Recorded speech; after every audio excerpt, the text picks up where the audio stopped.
بسم اللہ الرحمن الرحیم۔ آواز سید کے معزز دوستو، السلام علیکم۔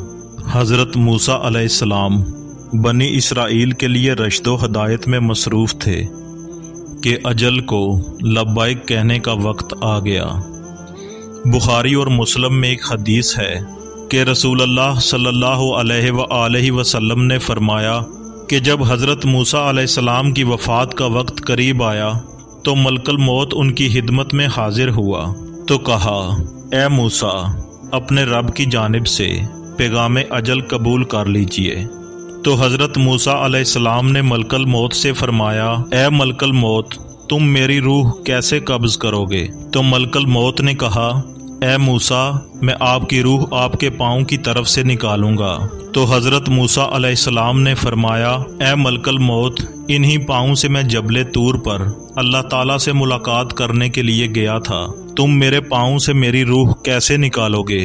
ملک الموت نے کہا، اے موسیٰ، میں آپ کی روح آپ کی آنکھوں سے نکالوں گا۔ تو حضرت موسیٰ علیہ السلام نے فرمایا، اے ملک الموت، انہی آنکھوں سے میں نے اپنے رب کا دیدار کیا ہے، تم میری آنکھوں سے میری روح کیسے نکال سکتے ہو؟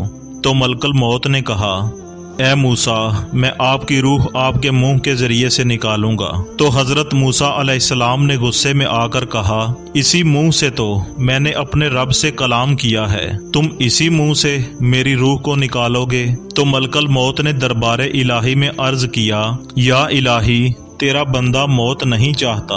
تو اللہ تعالیٰ کا ارشاد ہوا، اے ملک الموت، تم میرے بندے سے جا کر کہہ دو کہ وہ کسی بیل کی کمر پر ہاتھ پھیرے، اس کے ہاتھ کے نیچے جتنے بال آئیں گے میں ہر بال کے بدلے میں ان کو 1 سال کی عمر عطا کروں گا۔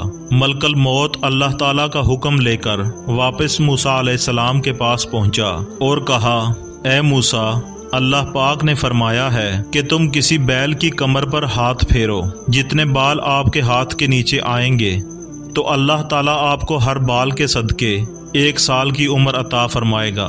تو یہ سن کر حضرت موسیٰ علیہ السلام نے فرمایا کہ اس کے بعد کیا ہوگا؟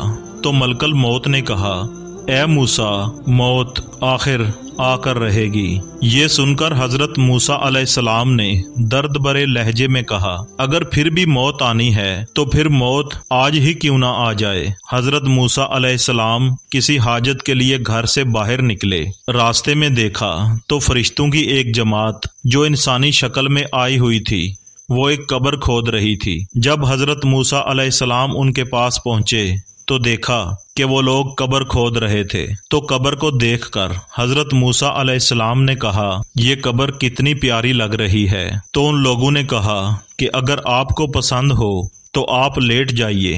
تو جیسے ہی حضرت موسیٰ علیہ السلام اس قبر میں لیٹے تو ملک الموت نے اللہ پاک کے حکم سے آپ کی روح قبض کر دی۔ نبی کریم صلی اللہ علیہ وآلہ وسلم کا ارشاد پاک ہے، اگر میں اس جگہ ہوتا تو میں تم لوگوں کو حضرت موسیٰ علیہ السلام کی قبر کا نشان دکھاتا۔ وہ سرخ ٹیلے کے قریب اس جگہ دفن ہیں، اس کو جائے مقدس کہتے ہیں۔ اور اریحہ میں سرخ ٹیلے کے قریب ایک قبر ہے جس کو حضرت موسیٰ علیہ السلام کی قبر کہا جاتا ہے۔ دوسرے تاریخی اقوال کے مقابلے میں یہ قول صحیح ہے، اس لیے کہ میدان طیہ کے سب سے زیادہ قریب وادی مقدس کا علاقہ اریحہ کی بستی ہے، اور اسی جگہ وہ سرخ ٹیلہ واقع ہے جس کا ذکر حدیث میں آیا ہے۔ حضرت موسیٰ علیہ السلام کی قبر میں کنواں سا بنا ہوا ہے جس سے ان کے قبر کی نشاندہی ہوتی ہے۔ محترم عزیز دوستو، میں امید کرتا ہوں کہ یہ ویڈیو آپ دوستوں کو پسند آئی ہوگی۔